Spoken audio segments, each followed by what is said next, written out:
Ahora, Nanciano. Bueno, buenas tardes. La clase de hoy se trata sobre morfología externa del hexápoda. Vamos a ver el plan básico del cuerpo, de la parte externa de un hexápoda, del que se van a diversificar en todo el grupo ese que están, por ejemplo, viendo en la imagen, ¿sí? Vamos a empezar viendo que todos los hexápodas presentan el cuerpo conformado por 3 tagmas o regiones generalmente bien definidos. El primero de esos tagmas es la cabeza, que va a llevar las piezas bucales y que están relacionadas con la nutrición. También van a llevar los principales órganos de los sentidos. El segundo tagma es el tórax, que lleva los órganos de la locomoción, o sea, las patas, y en aquellos que son voladores van a llevar las alas. Y por último tenemos el abdomen, que está relacionado con la reproducción y que puede llevar apéndices genitales. También es sede de numerosos procesos metabólicos. Vamos a empezar hablando de la cabeza. La cabeza de los hexápoda muestra escasas indicaciones de su origen segmentario, aparte del hecho de poseer apéndices pares. Esto quiere decir que no podemos ver segmentos en la cabeza, ¿sí? Según Matsuda, escuchen bien este nombre, era un entomólogo japonés. Él dijo que él propuso que la cabeza está formada por un acron y 5 segmentos cefálicos. Digamos, el acron más los 2 primeros segmentos cefálicos, que es el segmento antenal y el segmento premandibular, van a formar lo que se llama procefalón. Y estos van a estar inervados por el protocerebro, el deutocerebro y el tritocerebro. Las estructuras que van a estar en cada uno de estas regiones son en el acron los ocelos y los omatidios, en el segmento antenal las antenas y en el segmento premandibular el cipio y el labio. Esto ya veremos más adelante dónde quedan, qué hacen y demás. El resto de los segmentos cefálicos, o sea, el segmento mandibular, el primer segmento maxilar y el segundo segmento maxilar, van a formar lo que se llama natocefalón y van a estar inervados por parte del ganglio subesofágico. El segmento mandibular llevará las mandíbulas, el primer segmento maxilar, las maxilas, o sea, las primeras maxilas, y el segundo segmento maxilar, el labio, que serían las segundas maxilas fusionadas. En la cabeza vamos a encontrar distintos escleritos que están delimitados por líneas que son los surcos y las suturas. ¿Qué son los surcos? Son invaginaciones tegumentarias que producen apófisis o apodemas internamente para la inserción muscular. Y las suturas son los límites entre 2 segmentos contiguos. Los surcos principales que vamos a poder observar en el material de cátedra, por ejemplo, está la línea endicial o el surco epicraniano, el surco frontoclital. También hay surcos circunantenales alrededor de las antenas, surcos circunoculares alrededor del ojo compuesto y también un surco frontal. La única sutura que podemos observar es la sutura post-occipital. Y habíamos dicho que tanto surcos como suturas van a rodear, van a delimitar escleritos, y los escleritos más importantes que vamos a ver, por ejemplo, en la cabeza de langosta, van a ser el vértex, que se encuentra en la parte dorsal de la cabeza, el occipucio, que se encuentra hacia la parte posterior, la frente, ¿sí? Debajo el cipio y el labro. A los costados van a estar las genas y en la parte posterior, hacia la parte posterior, van a estar la posgena y el post-occipucio. Estos son los principales escleritos que deben reconocer. Internamente en la cabeza va a haber un endoesqueleto cefálico llamado tentorio, y está formado por dos pares de ramas que se van a fusionar en el interior formando un armazón que es el cuerpo o puente del tentorio. Estas ramas pueden ser, no es que puedan ser, son invaginaciones tegumentarias, ¿sí?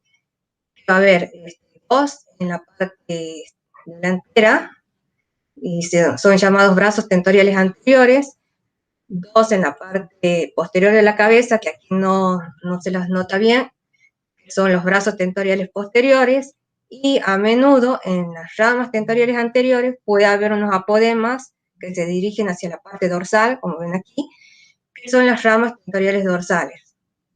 Esas invaginaciones que van a dar origen a los brazos se pueden observar desde el exterior, ¿sí? Y se las denomina fosetas tentoriales anteriores o posteriores. ¿Cuál es la función de este tentorio? Es la de sostener el cerebro, darle mayor rigidez a la cápsula cefálica y ser el punto de inserción y de origen de la musculatura, sobre todo la de las antenas y de las piezas bucales.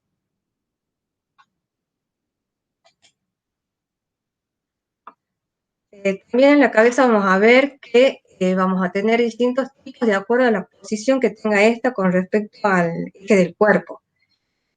Hay varios tipos, pero las más comunes son la impinnata, ¿sí? Donde el eje mayor de la cabeza va a formar un ángulo de 90 grados con respecto al eje del cuerpo, y las mandíbulas van a estar dirigidas hacia abajo.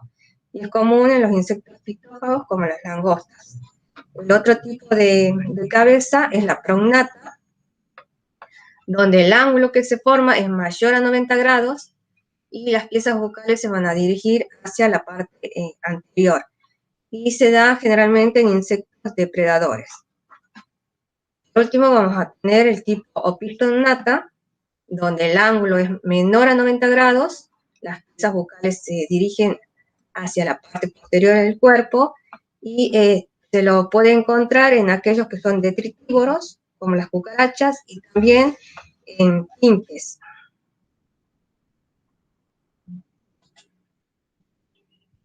En cuanto al aparato bucal, el básico de todo el hexápoda y del que van a derivar todos los demás es el masticador. Fíjense en este gráfico que las distintas partes están coloreadas de diferentes colores. Vayan siguiéndome. El aparato masticador está formado por un labro, que es este verde, que es un esclerito no apendicular, es único, subrectangular, y simplemente está para cubrir las otras partes del aparato bucal. También va a tener una epifaringe, que aquí no se la ve, pero es un pliegue que se encuentra adosado en la parte interna del labro. También hay un par de mandíbulas, ¿sí?, que representan al primer par de apéndices natales. Recuerden que cuando estaba hablando de los segmentos de la cabeza, estaba el segmento mandibular. Bueno, de ahí surgen estos apéndices. Son pares simples y su función es la de masticar o cortar. Después sigue un par de maxilas, son estas. También son apendiculares, pares. Si vemos este gráfico, vamos a ver que está formado por distintos escritos, que no es necesario que ahora se lo sepan. Sí, van a formar, van a ser importantes después en las siguientes modificaciones de otros órdenes superiores, y va a tener un palpo maxilar. Después tenemos un labio, que está aquí, en esta parte, que está formado por la fusión de las segundas maxilas.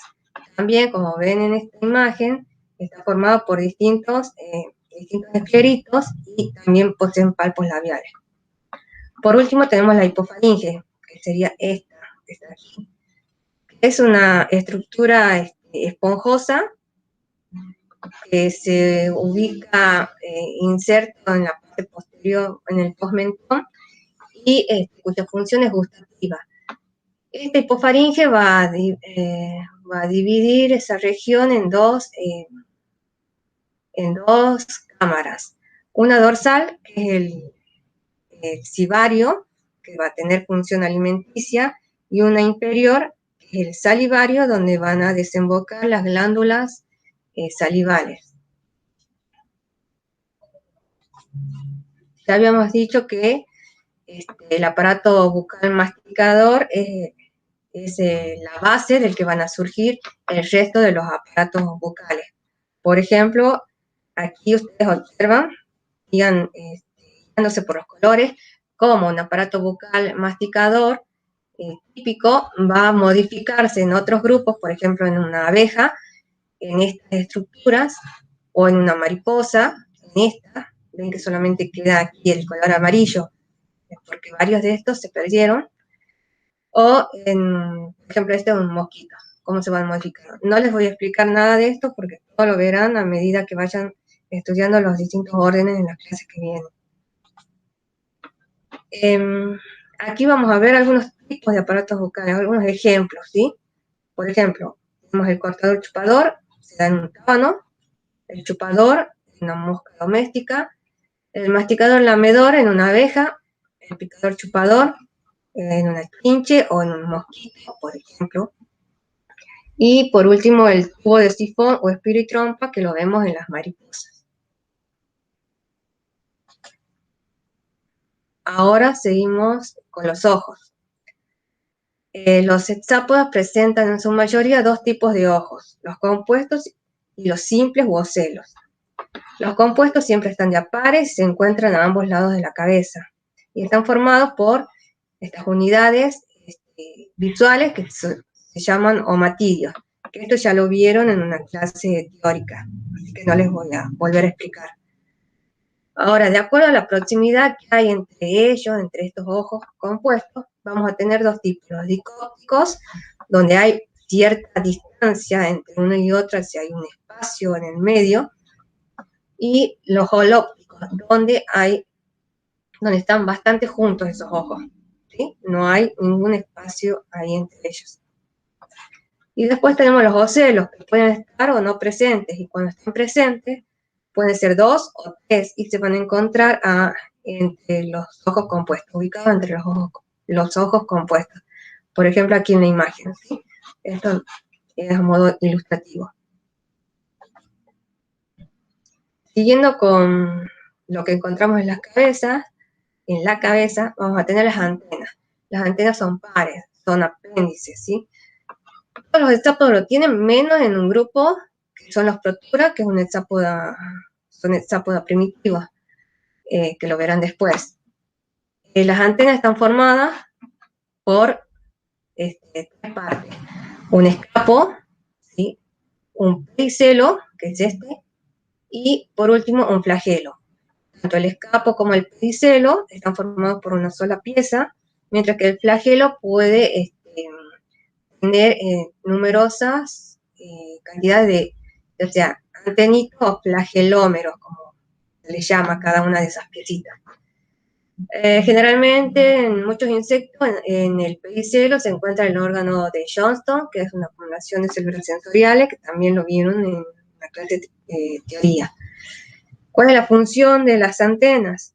Es la de percibir estímulos táctiles, térmicos, sonoros, químicos de contacto y a distancia, la humedad, la dirección del viento, etc. O sea, tiene una amplia función.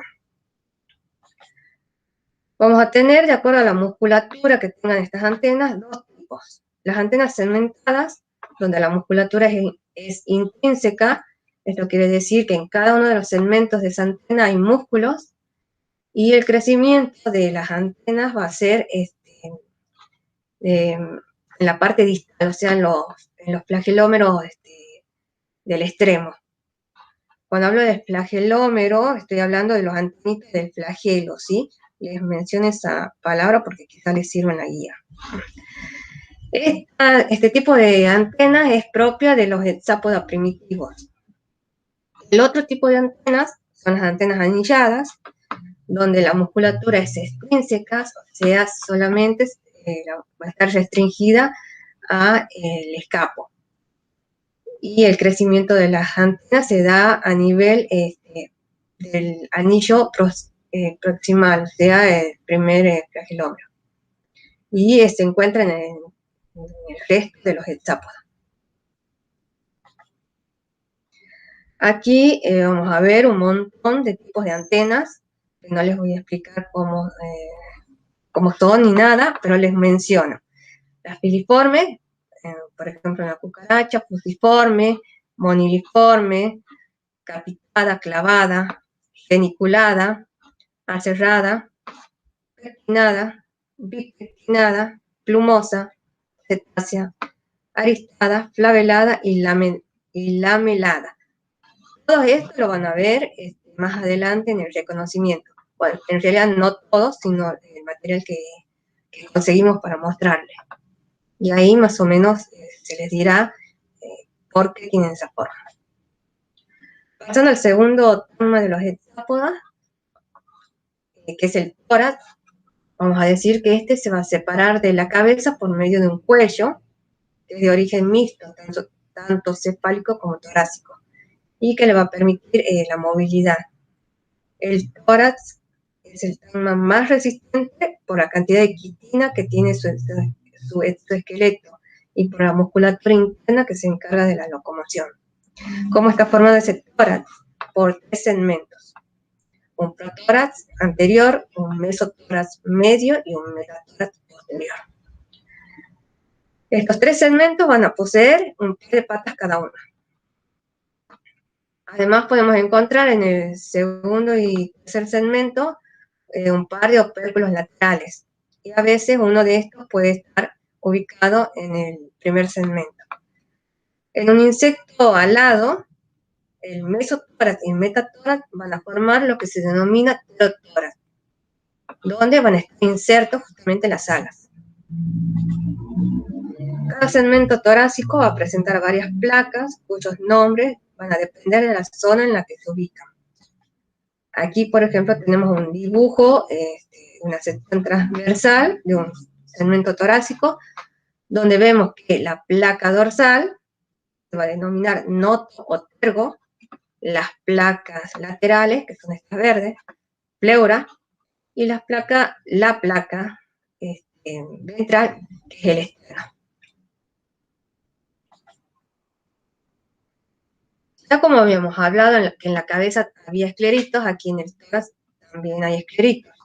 A los terguitos, o sea, a la placa dorsal, lo va a denominar, perdón por las flechas que me muevo para todos lados, lo va a denominar pronoto, mesonoto y metanoto, de acuerdo al segmento que ocupa, ¿sí? Aquí vamos a ver el gráfico de uno de los segmentos torácicos, ¿sí? Vamos a hablar un poquito del protórax, aunque no se lo vea. El protórax puede estar muy desarrollado, perdón, no el protórax, sino el pronoto, puede estar muy desarrollado, formando un escudo como lo podemos ver en una cucaracha, que después lo verán, o estar reducido a un simple anillo. Ahora, en aquellos alados, ¿sí? El noto de la parte torácica va a estar formado por varios triguitos. Va a tener, por ejemplo, va a tener el alinoto y el posnoto, ¿sí? El alinoto es el que va a llevar las alas, el posnoto va a llevar el fragma, es donde se van a insertar la musculatura del vuelo. A su vez, el alinoto va a estar dividido en otras placas, que son el escudo y el escutelo. A el escutelo lo van a nombrar, lo van a escuchar nombrar muchas veces en los otros grupos. Eso en cuanto a la parte del noto. Ahora vamos a ver qué sucede en la pleura. Si bien todos estos son nombres súper raros y demás, no se preocupen, si tienen dudas lo vamos a volver a repetir. La pleura torácica posee escleritos llamados pleuritos. Cuando estos se unen, van a formar una placa, sobre todo en la parte del protórax, que va a soportar las alas y las patas y se va a llamar pleurón. Ese pleurón va a tener dos procesos, ¿sí? Si me siguen aquí en el dibujo, un proceso pleural alar, ¿sí? Y un proceso coxal pleural, que son esos, ¿sí? Entre ellos va a haber un surco pleural. Ese surco pleural puede invaginarse, o se invagina, en realidad, ¿sí? Miren, sigan la flecha, formando unas apófisis pleurales, ¿sí? Hacia el interior de ese segmento torácico. Esta apófisis pleural se va a estar no se van a fusionar, pero sí van a estar en continuidad, creo que se dice, con una apófisis external, formando lo que se conoce como endoesqueleto torácico o endotórax. La función es la de darle rigidez y soportar toda la musculatura que posee en esta zona. Este pleurón, a su vez, va a estar dividido por ese surco pleural en dos placas, un episterno y un epímero. Y por último, vamos a ver lo que sucede a nivel externo. El externo de los segmentos torácicos, cuando es simple, presenta dos escleritos, que es el externo y el espinasterno. Y si está dividido, va a presentar un preexterno, un basiesterno y un esternelo. Aquí vamos a ver, bueno, ya les he dicho que es una sección transversal de un segmento clásico donde vamos a ver un externo simple o un externo con furca, cuando hay una invaginación ahí.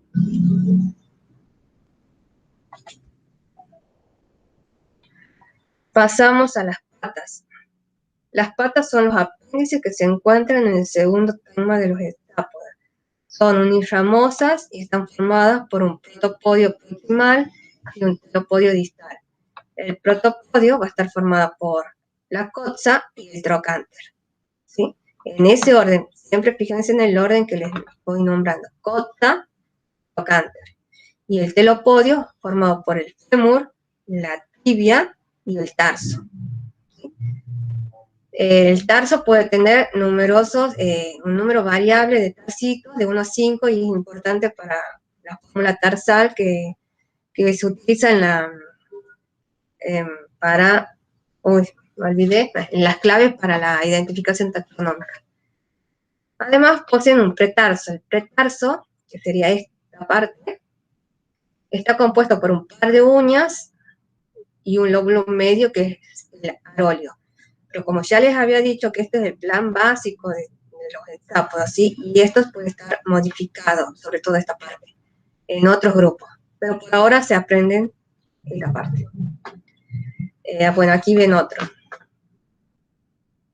Cada segmento de esa pata posee musculatura propia. Aquí vamos a ver varios tipos de patas, según la función que tengan. Van a ver una pata marchadora o caminadora, una saltadora, una cavadora, oidora,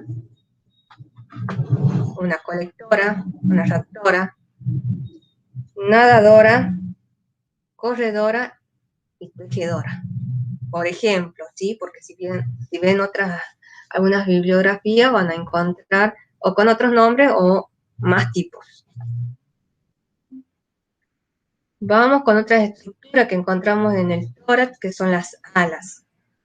Cuando están presentes, las alas se ubican en el meso y metatórax, o sea, en el protórax, ¿sí? Pero viene de alas, ¿sí?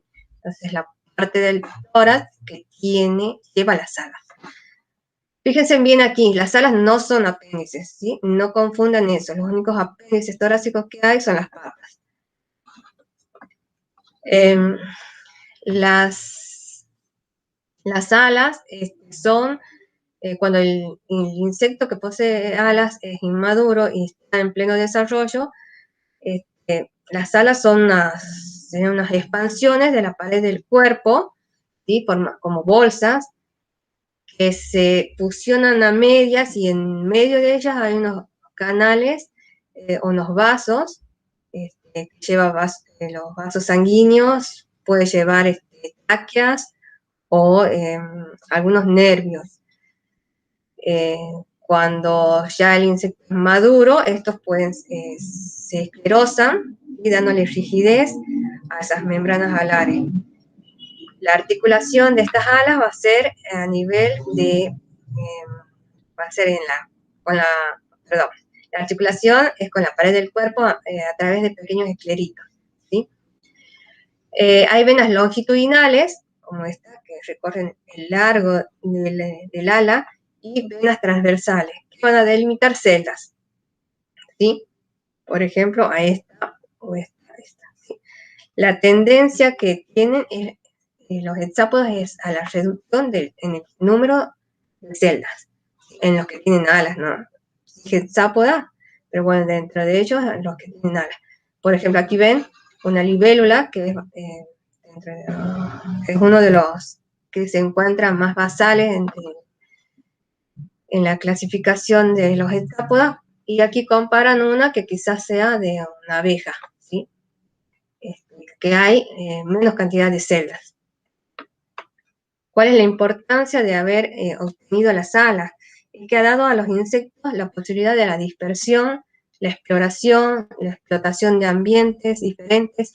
También les ha permitido buscar alimento, buscar al otro sexo, escapar de enemigos y encontrar sitios de oviposición.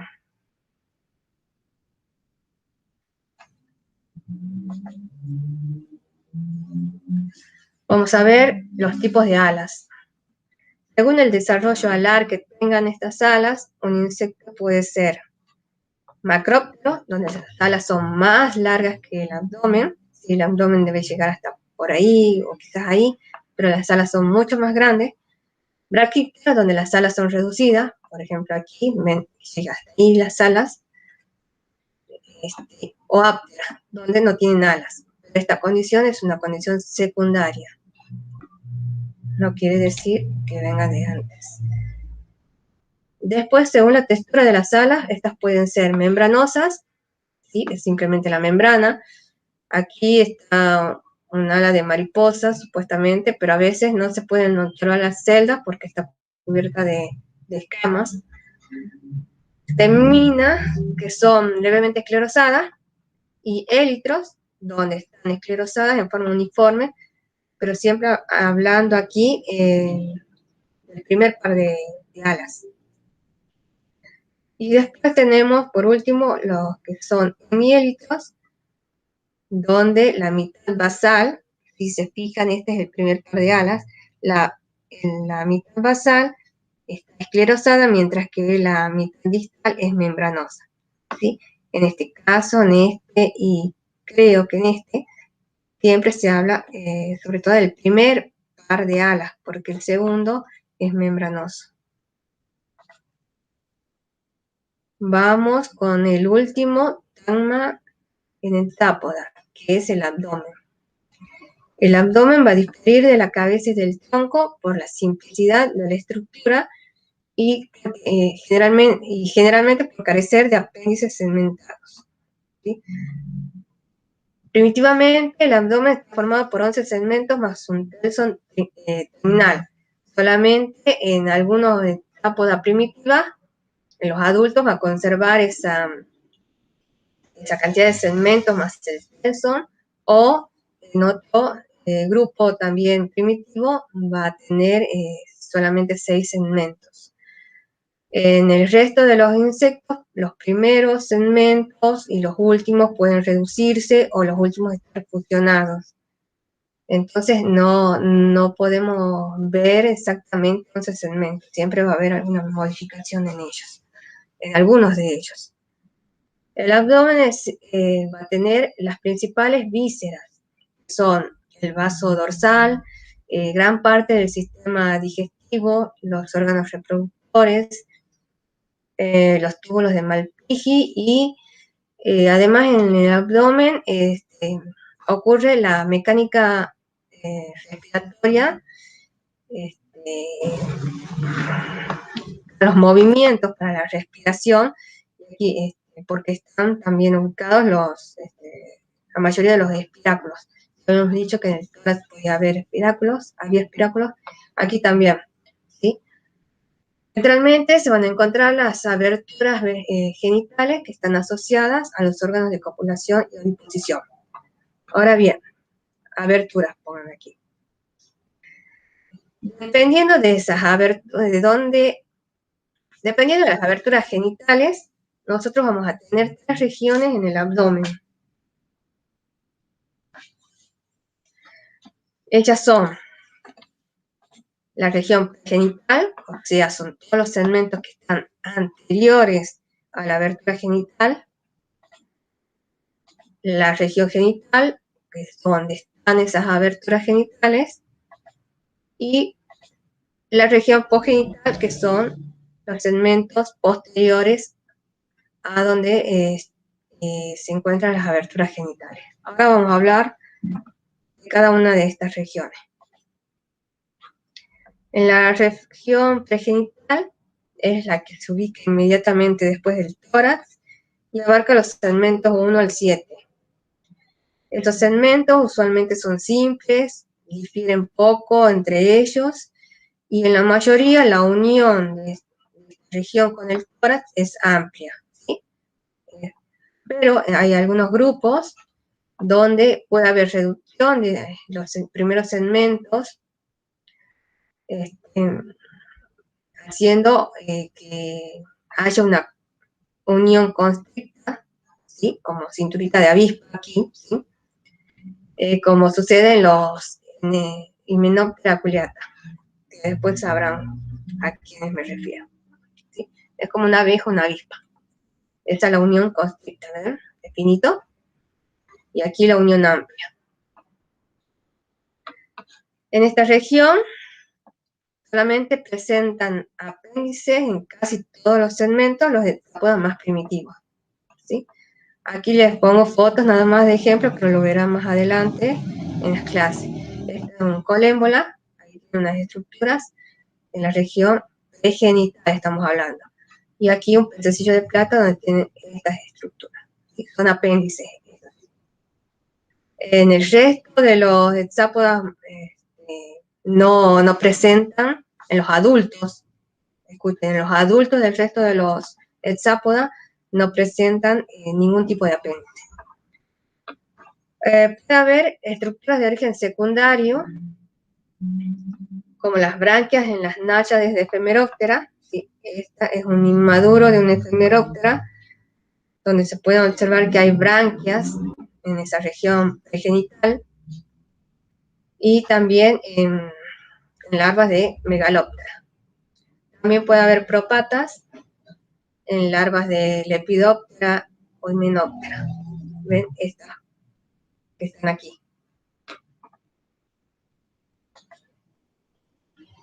Pasamos a hablar sobre la región genital.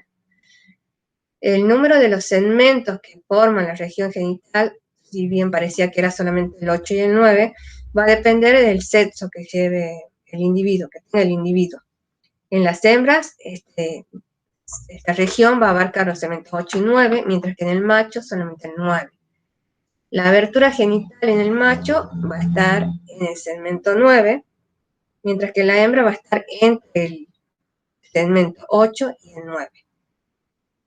Primitivamente, cada apéndice genital, llamado gonopodo, podía suponerse formado por una pieza basal o coccito, que es la gonocotza, que aquí aparece como cotza, pero es esta estructura, que porta un estilete apical o estilo, ¿sí? Y que tiene un largo proceso o una apófisis que surge de su región basal media, que es esta, ¿sí? Entonces, desde esta mitad para aquí tenemos un apéndice genital, y desde esta mitad para aquí tenemos el otro apéndice, ¿sí? Son 2 apéndices, y esto que se llama esternón sería el esternito. La morfología de la genitalia externa es altamente variable, especialmente en el macho. Ya vamos a ver en otra diapositiva que en las hembras estos apéndices se van a combinar para formar un ovipositor para colocar los huevos en distintos sitios. Los apéndices del macho son usados para tomar a la hembra durante la cópula. Debido a que hay una gran variedad de formas, la genitalia externa es utilizada ampliamente para la identificación taxonómica. Vamos a hablar sobre la genitalia externa femenina.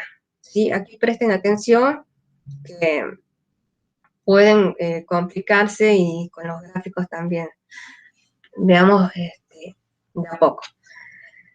En la hembra, como dijimos, los segmentos genitales son el 8 y el 9. ¿Sí? Estamos hablando de la región genital. Ambos van a participar en la formación del ovipositor apendicular. Aquí empezamos con los gráficos. El ovipositor es apendicular. El ovipositor típico va a estar compuesto por dos pares de placas. ¿Sí? Son placas basales que son denominadas valvíferas o gonocócitos. Aquí le ponen gonocócito 8 y gonocócito 9 porque están en sus respectivos segmentos. Este es el segmento 8, este es el segmento 9. En la parte basal estamos hablando de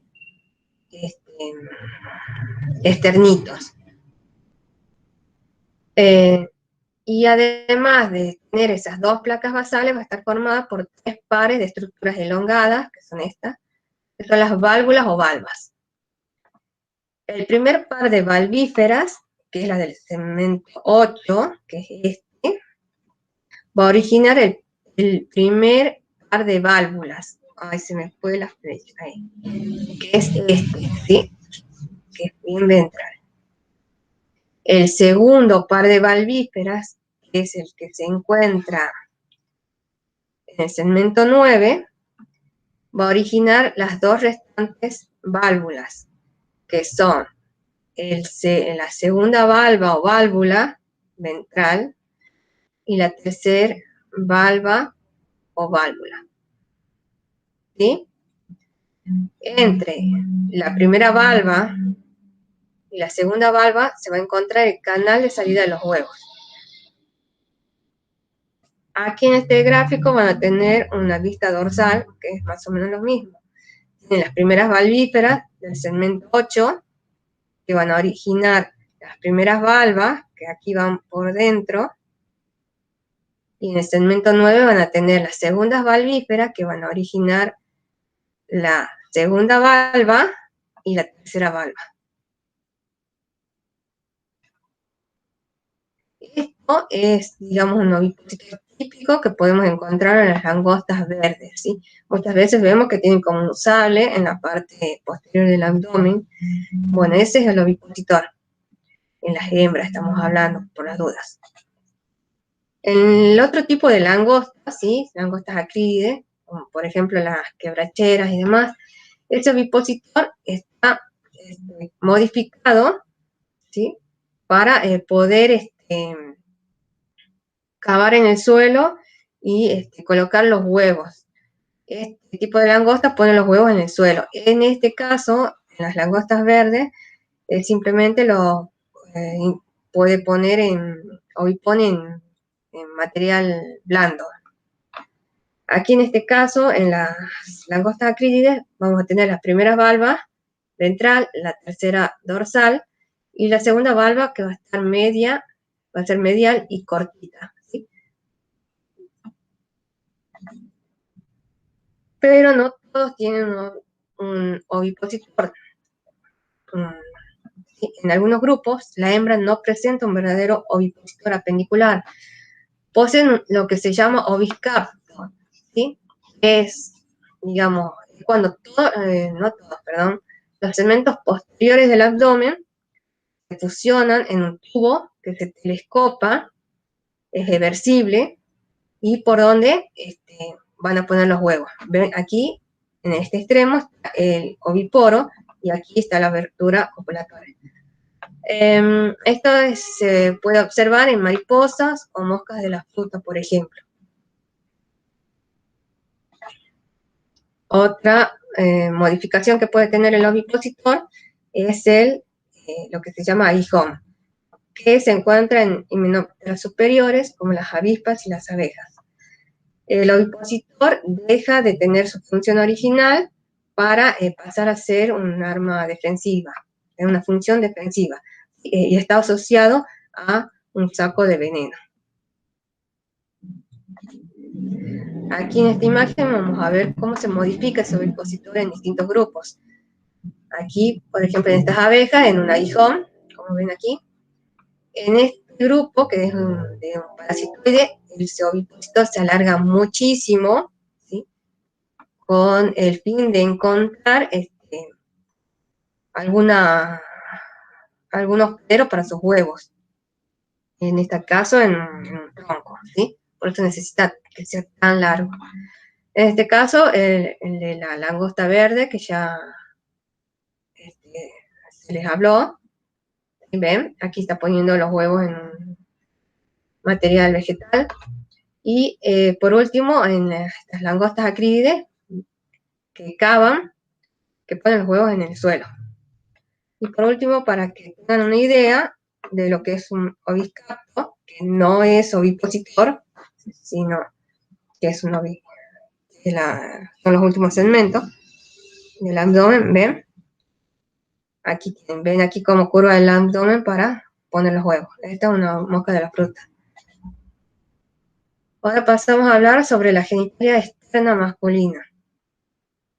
Se forma por modificación del segmento 9 y sus apéndices, ¿sí? Bien desarrollada, va a presentar un par de cásper, que son estos laterales, con las que va a tomar a la hembra durante la cópula. Un ediago formado por un pene simple, que a veces puede ser doble, y un par de estructuras laterales que son los parámeros.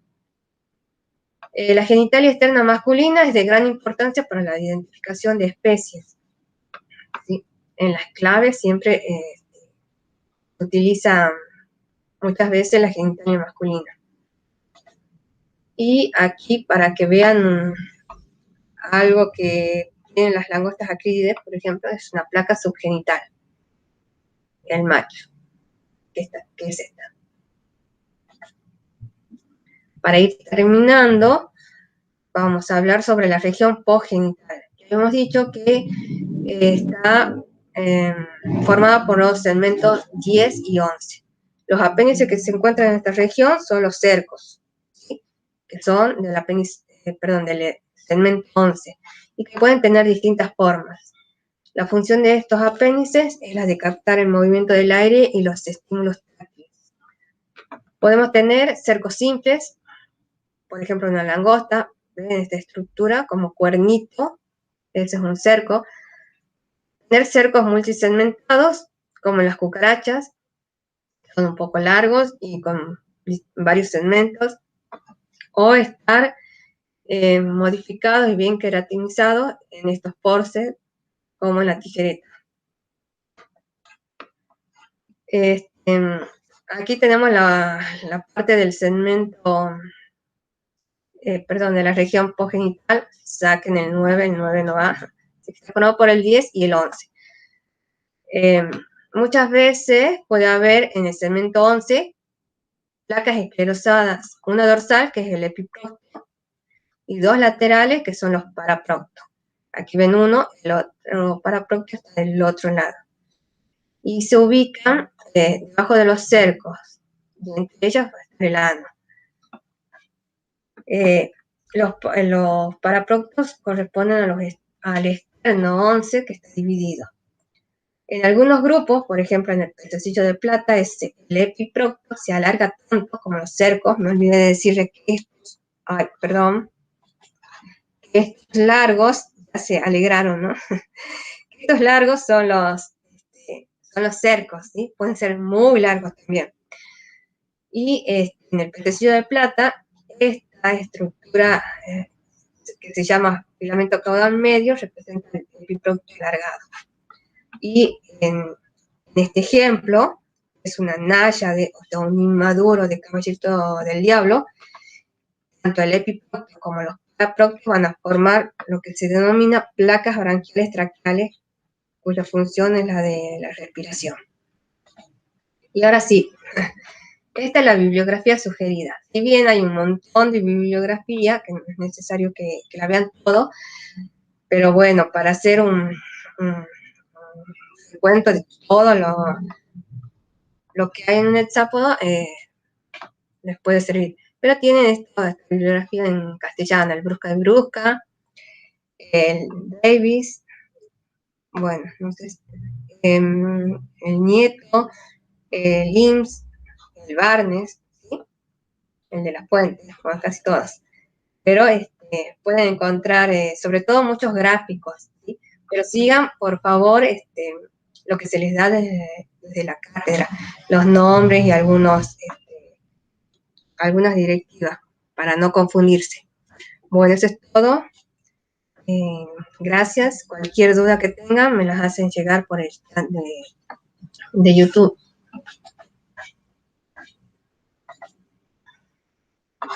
Nancy.